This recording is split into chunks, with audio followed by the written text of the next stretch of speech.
Assalamualaikum warahmatullahi wabarakatuh. Perkenalkan, nama saya Sari Maulina, NIM 2181200029.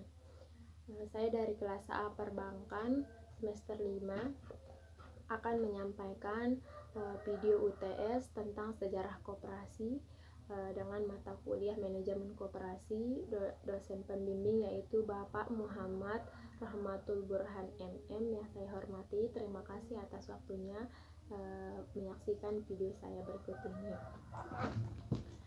Saya akan menyampaikan sejarah koperasi.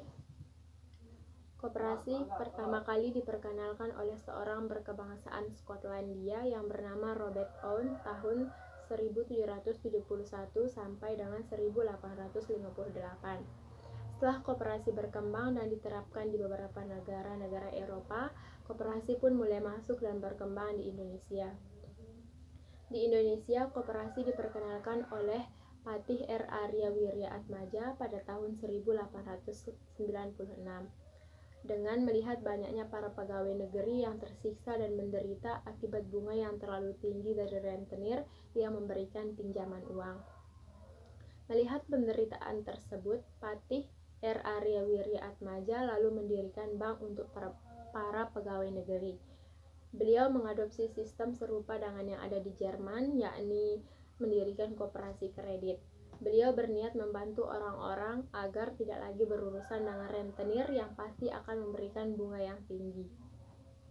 Seorang asisten residen Belanda bernama De Wolf van Westerhout merespon tindakan Patih R. Arya Wirya sewaktu mengunjungi Jerman. De Wolf van Westerhout menganjurkan akan mengubah bank pertolongan tabungan yang sudah ada menjadi bank pertolongan tabungan dan pertanian.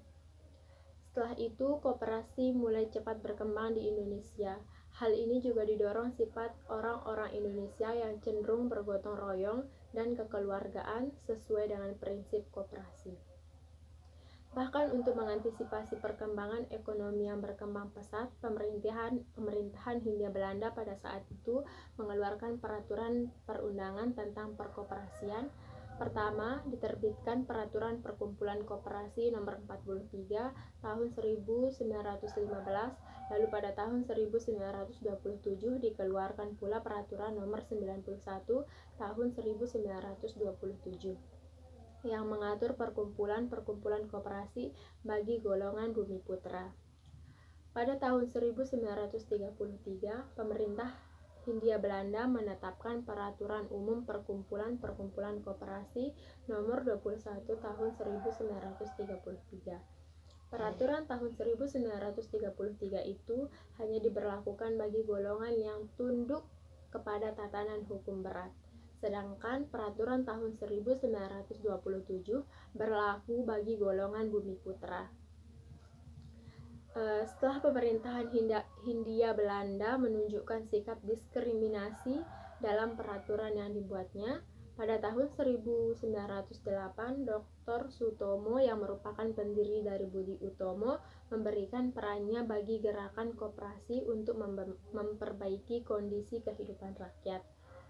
Serikat Dagang Islam atau SDI tahun 1927 dibentuk bertujuan untuk memperjuangkan kedudukan ekonomi pengusaha-pengusaha pribumi.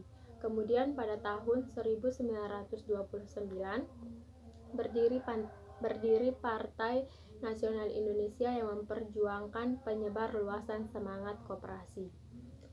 Setelah Jepang berhasil menguasai sebagian besar daerah Asia termasuk Indonesia, sistem pemerintahan pun berpindah tangan dari pemerintahan Hindia Belanda ke pemerintahan Jepang.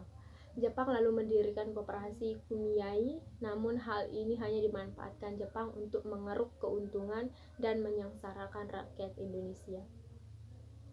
Setelah Indonesia merdeka, pada tanggal 12 Juli 1947, Pergerakan Koperasi di Indonesia mengadakan Kongres Koperasi yang pertama di Tasikmalaya. Hari ini kemudian ditetapkan sebagai Hari Koperasi Indonesia sekaligus membentuk Sentral Organisasi Koperasi Rakyat Indonesia atau SOKRI yang berkedudukan di Tasikmalaya. Lalu kita mengenal Muhammad Hatta sebagai Bapak Koperasi. Beliau mengusulkan didirikannya 3 macam koperasi, yakni yang pertama yaitu koperasi konsumsi yang terutama melayani kebutuhan kaum buruh dan pegawai. Yang kedua adalah koperasi produksi yang merupakan wadah kaum petani atau termasuk peternak atau nelayan.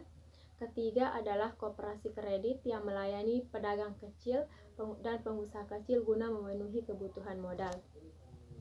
Kemudian Bung Hatta mengatakan bahwa tujuan koperasi yang sebenarnya bukan mencari laba atau keuntungan, namun bertujuan untuk memenuhi kebutuhan bersama anggota koperasi. Sekian dari video saya, semoga bisa diterima, kurang lebihnya saya mohon maaf. Terima kasih atas waktunya. Wassalamualaikum warahmatullahi wabarakatuh.